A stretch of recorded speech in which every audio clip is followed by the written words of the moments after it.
دوستو اس وقت آپ اپنی اسکرین پر جس تصویر کو دیکھ رہے ہیں یہ تصویر انسانی ہاتھوں سے بنائی گئی کسی پتھر کی مورتی کی نہیں بلکہ اصلی انسانوں کی ہے، ایسے انسانوں کی کہ جو آگ میں جلنے کی وجہ سے ایک پتھر کی مورتی کی طرح ہی بن گئے ہیں۔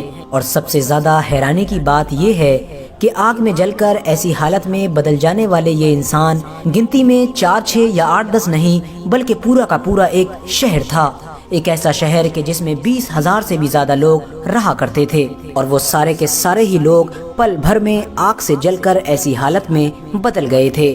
ہاں وہ بات الگ ہے کہ ان میں سے زیادہ تر لوگوں کی لاش آج کے دور میں غائب ہو چکی ہے، لیکن جن لوگوں کی بھی لاش آج کے دور میں موجود ہے وہ لاش نہ صرف حیران کر دینے والی بلکہ اس سے بھی زیادہ ڈرانے والی ہے۔ RH نیٹ ورک کے نالجبل فرینڈز، اب آپ سبھی لوگوں کے دماغ میں یہ سوال ضرور چل رہا ہوگا کہ آخر آگ سے جل کر پتھر بن جانے والے یہ لوگ کون تھے، کہاں سے تھے، کس دور میں تھے، اور آخر ان لوگوں نے ایسا کیا کام کیا تھا کہ جس کی وجہ سے قدرت نے چند لمحوں کے اندر ان کے پورے شہر کو تباہ کر دیا تھا۔ نہ صرف تباہ کیا تھا بلکہ ان کے شہر کا نام ہمیشہ کے لیے اس دنیا سے مٹا دیا تھا۔ تو دوستو اس طرح کے تمام سوالوں کے جواب جاننے کے لیے ہم آپ کو سب سے پہلے ہماری دنیا کے ایک مشہور دیش یعنی اٹلی لے چلتے ہیں۔ 1891 میں اٹلی کے ایک بنجر علاقے میں ایک کسان رہا کرتا تھا۔ یہ اٹلی کا ایک ایسا علاقہ تھا کہ جہاں دور دور تک پانی نظر نہیں آیا کرتا تھا۔ آخرکار ایک دن اس کسان نے یہ ٹھان لیا کہ وہ ہر حال میں اپنے علاقے میں ایک پانی کا کنواں کھود کر رہے گا، اور کسان نے ناممکن کو ممکن بنانے کی کوشش شروع کر دی۔ حد سے زیادہ کھدائی کرنے کے باوجود بھی کسان کو اس کنویں میں پانی تو نہیں ملا، لیکن ایک ایسی چیز ضرور مل گئی کہ جسے دیکھ کر ہر کوئی حیران ہو گیا۔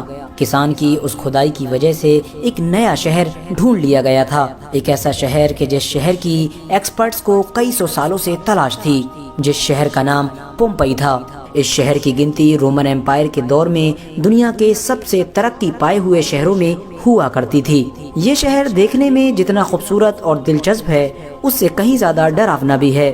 ہسٹورین لکھتے ہیں کہ یہ شہر آج سے لگ بھگ 2700 سال پہلے یعنی حضرت عیسیٰ علیہ السلام سے بھی 700 سال پہلے بسایا گیا تھا۔ شروع میں یہ شہر دوسرے شہروں کی ہی طرح تھا، یعنی اس شہر میں کوئی خاص ترقی نہیں ہوا کرتی تھی، لیکن دھیرے دھیرے وقت گزرتا گیا اور پومپئی شہر پر حکومتیں بھی بدلتی گئیں، اور آخرکار ایک وقت وہ بھی آ گیا کہ جب پومپئی شہر دنیا کی سب سے مضبوط سلطنتوں میں سے ایک سلطنت یعنی رومن ایمپائر کے انڈر میں آ گیا۔ پومپئی شہر کا رومن ایمپائر کے انڈر میں آنا تھا کہ مانو اس شہر کی قسمت ہی بدل گئی، اور کچھ دنوں کے اندر ہی یہ شہر دنیا کے سب سے ترقی پائے ہوئے شہروں میں گنا جانے لگا۔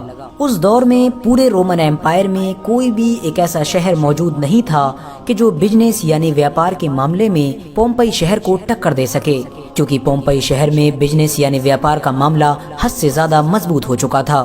بزنس یعنی ویاپار کی ہی وجہ تھی کہ اس دور میں دنیا سے بہت دور دور سے لوگ پومپئی شہر میں آیا کرتے تھے۔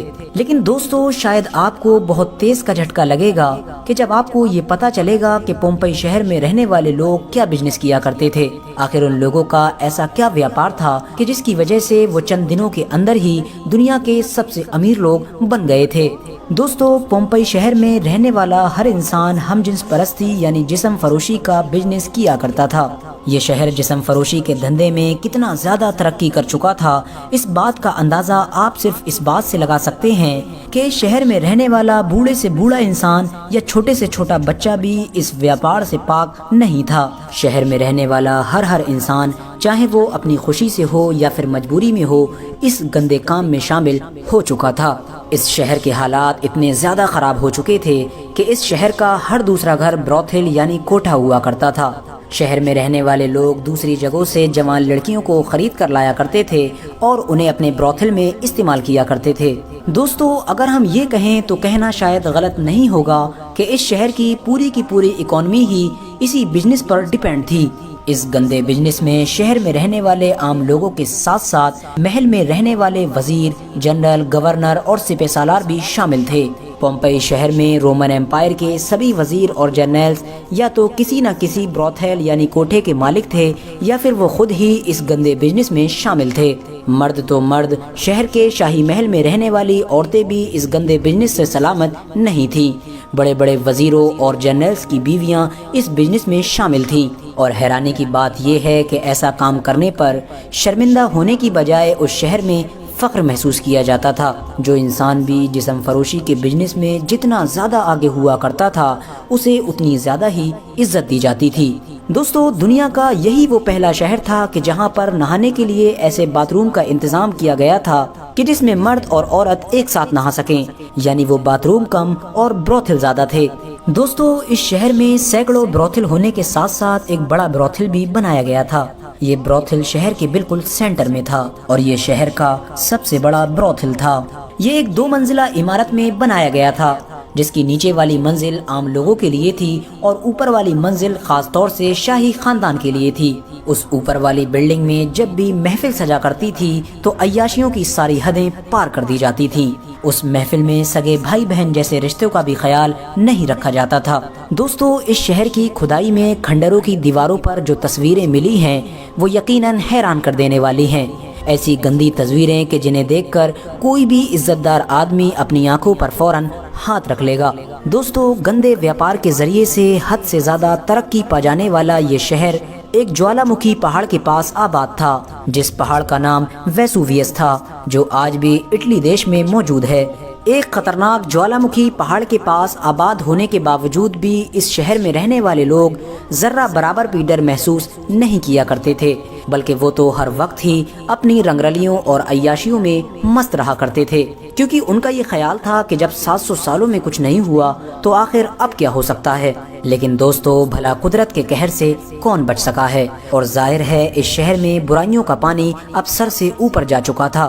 سن 80 عیسوی میں ایک دن پومپئی شہر میں رہنے والے سارے لوگ ہر دن کی طرح ہی اپنی عیاشیوں اور رنگرلیوں میں مست تھے، لیکن پھر اچانک سے قدرت نے اپنا قہر دکھایا اور پاس ہی میں موجود وہ جوالا مکھی کا بڑا سا پہاڑ بڑی زبردست طریقے سے پھٹ گیا اور اس جوالا مکھی سے بڑی تیزی کے ساتھ لاوا اور آگ نکلنا شروع ہو گئی۔ پومپئی شہر کے آسمان میں دھواں اور آگ کے سوا کچھ نظر نہیں آ رہا تھا۔ چند منٹوں کے اندر ہی پومپئی شہر میں رہنے والے لگ بھگ 20,000 سے بھی زیادہ لوگ موت کی گہری نیند سو گئے تھے۔ جہاں ایک طرف پومپئی شہر کی پوری زمین پر لاوا بڑی تیزی کے ساتھ پھیل گیا تھا تو وہیں دوسری طرف آسمان سے بھی پومپئی شہر پر پتھر اور ہزاروں ٹن آگ برس رہی تھی۔ شہر کے بہت سارے لوگوں نے سمندر کے راستے سے بھاگنے کی کوشش بھی کی تھی، لیکن وہ سارے کے سارے لوگ ہی ناکامیاب رہے تھے، اور کئی دنوں کے بعد جب یہ لاوا اپنا قہر برسانے کے بعد ٹھنڈا پڑا تو انسان وہاں پر شہر بھی موجود نہیں بچا تھا۔ پومپئی شہر کی جگہ اب صرف اور صرف ایک بنجر میدان تھا، جس میدان کے اوپر کئی ہزار ٹن راکھ کے علاوہ کچھ نظر نہیں آ رہا تھا۔ دوستو، پھر یہ شہر ہماری اس دنیا سے لگ بھگ 1500-1600 سال لگاتار غائب رہا، لیکن کیونکہ بہت سے ہسٹورین نے اس شہر کا ذکر کیا تھا تو اسی لیے ایکسپرٹ اس میں بہت زیادہ دلچسپی رکھا کرتے تھے، اور آخرکار بڑی محنت کے بعد لگ بھگ 1600-1700 سال کے بعد اچانک سے ایکسپرٹ اس شہر کو ڈھونڈنے میں کامیاب ہو گئے۔ ابھی تک اس شہر کے آدھے سے زیادہ حصے کو کھوج لیا گیا ہے اور ابھی بھی کھدائی کا کام جاری ہے۔ حیرانی کی بات یہ ہے کہ کھوجے گئے اس نئے شہر میں آج بھی بہت سارے بروتھل اور گھر کے اندر کچن، باتھ روم جیسی چیزیں صاف طور پر دیکھی جا سکتی ہیں۔ کھوجے گئے اس شہر میں بہت سارے تھیٹر بھی مل چکے ہیں۔ کھدائی میں ملنے والی ان انسانی لاشوں کو دیکھ کر آپ اس بات کا اندازہ لگا سکتے ہیں کہ جس وقت پومپئی شہر پر قدرت کا قہر برسا تھا اس وقت اس شہر کے لوگ کیا کر رہے تھے۔ دوستو، بہت سے لوگ یہ بھی دعویٰ کرتے ہیں کہ پومپئی شہر میں رہنے والی جس قوم پر قدرت کا یہ عذاب آیا تھا وہ قوم اللہ کے نبی یعنی حضرت داؤد علیہ السلام کی قوم تھی، کیونکہ یہودی، عیسائی اور مسلم دھرم کے اکارڈنگ پروفٹ داؤد علیہ السلام کی قوم پر بھی اللہ کا عذاب آیا تھا، اور ان پر بھی یہ عذاب انہی غلط کاموں کی وجہ سے آیا تھا جو غلط کام پومپئی شہر میں رہنے والے لوگ کیا کرتے تھے۔ لیکن آپ کو بتاتے چلیں کہ پروفٹ داؤد علیہ السلام کی قوم اور پومپئی شہر میں رہنے والے لوگ یہ دونوں الگ الگ ہیں، کیونکہ ان دونوں قوموں کے بیچ دور میں بھی بہت لمبا فاصلہ ہے، اور پھر پومپئی شہر کی بربادی تو سن 80 عیسوی میں یعنی حضرت عیسیٰ علیہ السلام سے بھی بعد میں ہوئی ہے۔ فی الحال دوستو، آج کی اپنی ویڈیو کو ہم یہیں پر ختم کرتے ہیں۔ ویڈیو پسند آنے پر نہ صرف ویڈیو کو لائک کریں بلکہ اپنے فرینڈز کے ساتھ بھی ضرور شیئر کریں۔